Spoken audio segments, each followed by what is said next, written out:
Bonjour à tous et à toutes, donc dans cette vidéo on va parler d'un projet qui a été abandonné pour le parc Disney's Animal Kingdom en Floride. Il s'agit de Beastly Kingdom. Alors Beastly Kingdom, ça devait être un land à part entière à Animal Kingdom. Donc évidemment Animal Kingdom est l'un des parcs les plus ambitieux jamais créés par Disney, avec une thématisation qui est vraiment extraordinaire. Le fait d'avoir finalement de vrais animaux aussi dans le parc, bref, un parc très très ambitieux. Et donc Beastly Kingdom devait vraiment être un petit peu l'apothéose de ce parc. Ce land était donc initialement prévu à l'ouverture. Donc qu'est-ce que c'était en fait? Qu'est-ce que cela devait être? Eh bien, il s'agissait en fait d'un land totalement fantaisiste qui aurait dû avoir une section sur le bien et une section sur le mal, avec la mise en avant de créatures fantastiques. Donc, on aurait eu d'abord une partie sur le bien avec Fantasia Gardens qui aurait inclus une attraction en bateau où l'on aurait traversé les différentes scènes de Fantasia et plus précisément bien sûr les scènes avec les animaux mythologiques, les animaux fantastiques que l'on rencontre dans Fantasia. On les aurait retrouvés dans une attraction musicale. On aurait eu une attraction sur les licornes. Alors en fait ça aurait été un labyrinthe un peu comme le labyrinthe d'Alice à Paris, et on aurait terminé dans un château où l'on aurait découvert une licorne enchantée. Voilà, ça aurait vraiment été quelque chose de totalement fantaisiste, toujours en rapport avec ces créatures animales qui sont finalement totalement imaginaires. Et puis la partie sur le mal aurait été très sombre avec un côté un peu médiéval.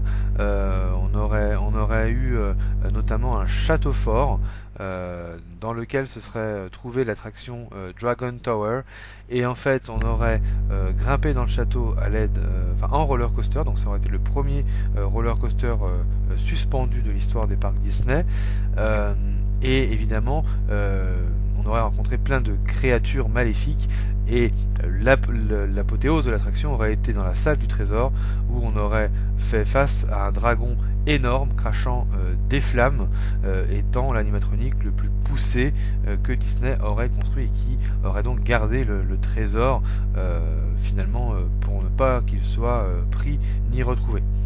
Donc ça aurait été vraiment un land qui s'articule autour de toute cette mythologie, toute la culture fantaisiste. Et donc ce land a été annulé. Alors il a d'abord été repoussé puisqu'il y a bien sûr eu des problèmes de budget. Animal Kingdom a explosé le budget et il a été d'abord préférable de créer Dinoland USA. Donc pour ceux qui ne savent pas, Dinoland USA c'est probablement l'une des zones de parc les plus moches jamais créées, et forcément eh bien, il a été préférable de construire d'abord Dinoland en se disant que ils allaient construire bien sûr Beastly Kingdom plus tard. Et au moment de reproposer l'attraction, finalement ça a été annulé.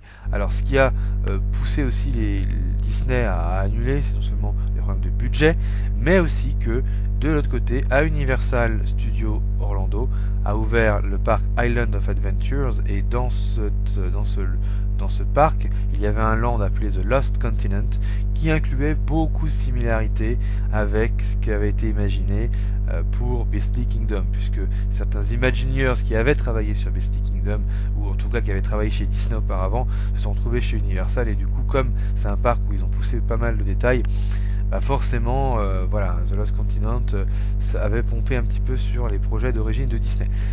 Donc du coup, eh bien, le projet est vraiment tombé à l'eau à la fin des années 2000, puisque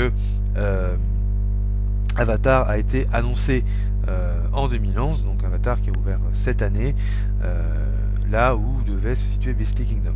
Alors ce qu'il faut savoir, c'est qu'entre temps, bien sûr, l'endroit n'est pas resté vide, hein. Il y avait Camp Mickey Mini, qui était un camp, enfin c'était des personnages qui étaient en campagne, qui se reposaient. Il y avait un côté un peu apaisant. On avait des spectacles comme le Roi Lion qui a été transféré ensuite dans la section africaine.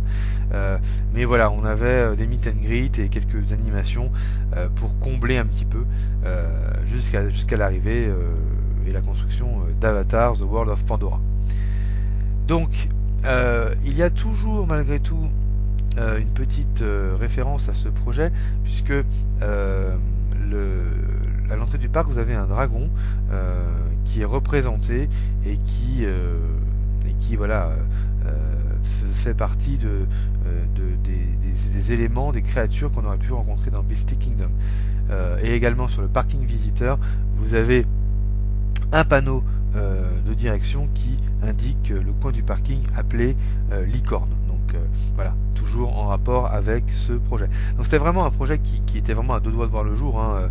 D'ailleurs il a été reporté et il avait été de toute façon officialisé d'abord dans le marketing pour commencer, dans le teasing quand ils ont ouvert le parc, et puis après on les avait continué à dire que Beastly Kingdom arrivait, et finalement il n'est jamais arrivé.